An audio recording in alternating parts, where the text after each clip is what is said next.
ভারতীয় জনতা পার্টির যে সংকল্পপত্র, যে প্রচার আপনারা বাড়িতে বাড়িতে, গ্রামগঞ্জে, ওয়ার্ডে ওয়ার্ডে, নগরে মহল্লায় করেছেন,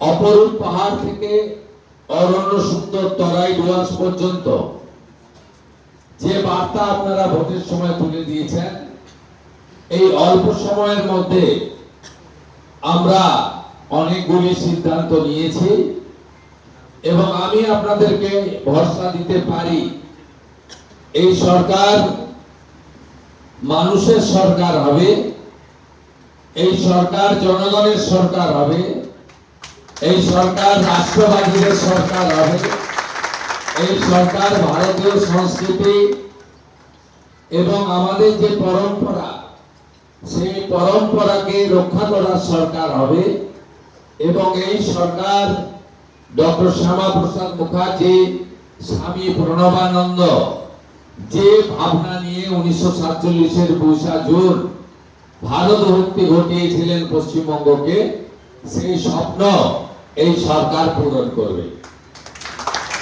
এবং আমরা সংকল্পপত্রে যা যা বলেছি খুব সুনির্দিষ্ট সময়ের মধ্যে তা আমরা পূরণ করব। তার কিছু ফল আপনারা পেয়েছেন, আগামী 1 তারিখ জুন থেকেও কিছু ফল পাবেন। ক্রমান্বয়ে আগামী 3 মাস, আগামী 6 মাস, আগামী 1 বছরের মধ্যে আমরা আমাদের মানুষের কাছে দেওয়া কথা আমরা পূরণ করব। সাথে সাথে সরকারের সঙ্গে দলের সমন্বয়, এবং দল আমাদের প্রতীক দিয়েছে, দল আমাদের নির্বাচিত করেছে, অসংখ্য কর্মী তারা আমাদের জন্য পরিশ্রম করেছেন, মিথ্যা মামলা পেয়েছেন, জেলে কাটিয়েছেন, অনেক লাঞ্ছনা, অনেক বঞ্চনা, অনেক অত্যাচার সহ্য করেছেন। কেন্দ্র এবং রাজ্য সরকারের বহু কর্মসূচি থেকে সেই মানুষগুলোকে শুধু বিজেপি করার অপরাধে, গেরুয়া পতাকা হাতে রাখার অপরাধে, মাথায় টিকা বা গলায় তুলসীর মালা বা বিবাহিত মহিলাদের শাঁখা পলা সিঁদুর পরার অপরাধে তাদেরকে বঞ্চিত করে রাখা হয়েছে, ধর্ম পালনে বাধা দেওয়া হয়েছে। এখানে একে অপরের বিরুদ্ধে লড়িয়ে দেওয়ার অপপ্রয়াস বিগত দিনে রাজ্য সরকার করেছে। পাহাড়ে জনগোষ্ঠীকে 11টি বোর্ডের মাধ্যমে বিভক্ত করার চেষ্টা করা হয়েছে। কখনো মতুয়া নমশূদ্রদের, আরাধ্য দেবদের, ভগবানদের অপমান করা হয়েছে, কখনো রাজবংশী সমাজকে অপমান করা হয়েছে। আপনারা সেটা দেখেছেন। আসুন আমরা এমন একটি স্বপ্নের সরকার তৈরি করি যে সরকার এবং ভারতীয় জনতা পার্টি মানুষের প্রত্যাশা পূরণ করতে পারবে। আমরা চাই শুধুমাত্র ঝান্ডার পরিবর্তন, দলের পরিবর্তন, মুখের পরিবর্তন, ব্যক্তির পরিবর্তন নয়, আমরা চাই ব্যবস্থার পরিবর্তন হোক। ইতিমধ্যে আপনারা দেখেছেন এই 2 সপ্তাহে অনেক ব্যবস্থার পরিবর্তন হয়েছে। যে ব্যবস্থার পরিবর্তনে কাটমানি থাকবে না, সিন্ডিকেট রাজ থাকবে না, মাফিয়াগিরি থাকবে না এবং রাষ্ট্রবিরোধী কোনো কর্মকাণ্ড হবে না আমাদের এই ভূমি থেকে। এটাই হোক আমাদের আগামী দিনের স্বপ্ন।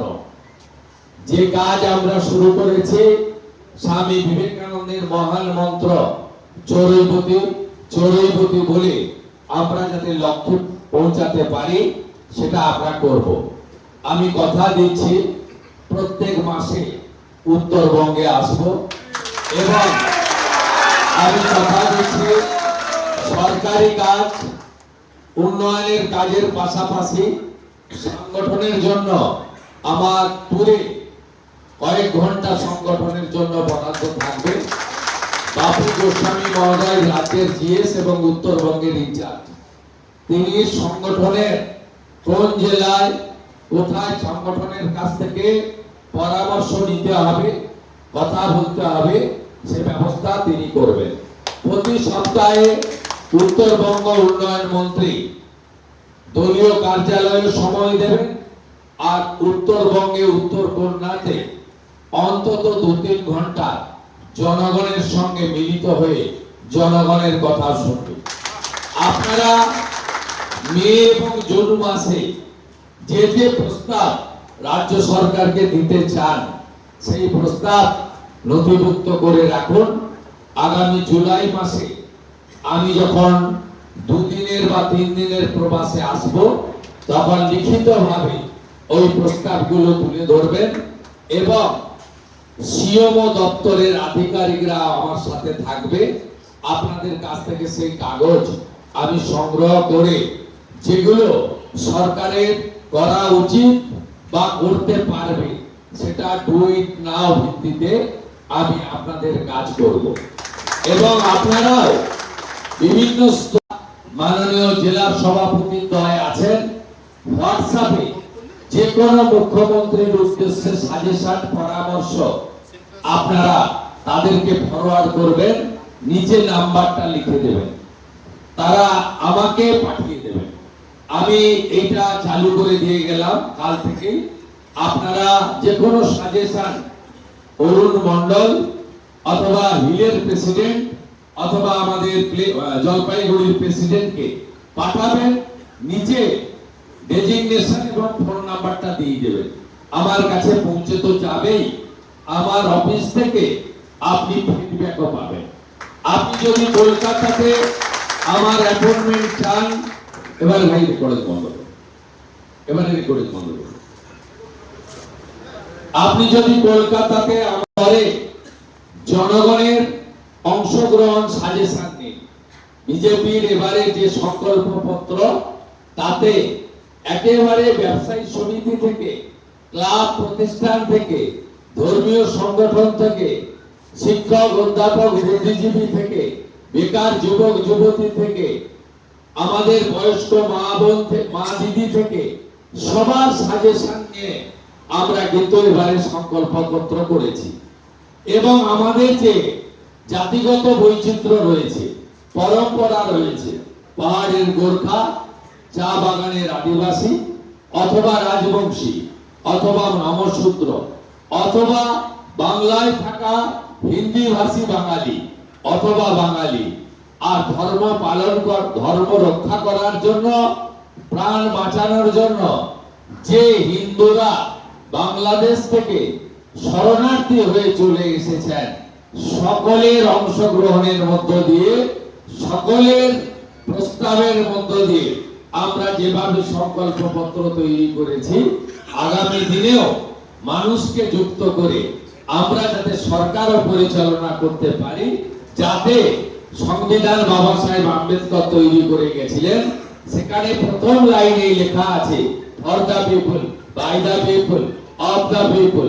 বিগত দিনে তৃণমূল সরকার for the family, by the family, of the family অথবা for the party, by the party, of the party করেছিল। আমরা যাতে সেখান থেকে বেরিয়ে আসতে পারি, সেটাই হোক আমাদের সকলের লক্ষ্য। উত্তরবঙ্গের জন্য আমি এয়ারপোর্টে নেমে এই পবিত্র ভূমিকে প্রণাম করেছি। প্রণাম করে আমি বলেছি 2009 সালে দার্জিলিং এর আসন আপনারা দিয়েছিলেন, মাননীয় এখান থেকে বিজেপির এমপি জিতেছিল। সেই সময় থেকে উত্তরবঙ্গ নীরবে নিভৃতে বিজেপিকে ভোট দিয়েছেন। 14 সালে নরেন্দ্র মোদীজি যখন প্রধানমন্ত্রী হন, তখন যে দুটো আসন জিতেছিল তার মধ্যে দার্জিলিং এ এসে আলুওয়ালি জিতেছিলেন। তারপরে 2018 পঞ্চায়েতে ভালো ফল আপনারা করেছেন। 2019 লোকসভা নির্বাচনে 9টি আসনের মধ্যে 8টি আসন ভারতীয় জনতা পার্টিকে উত্তরবঙ্গ দিয়েছিলেন।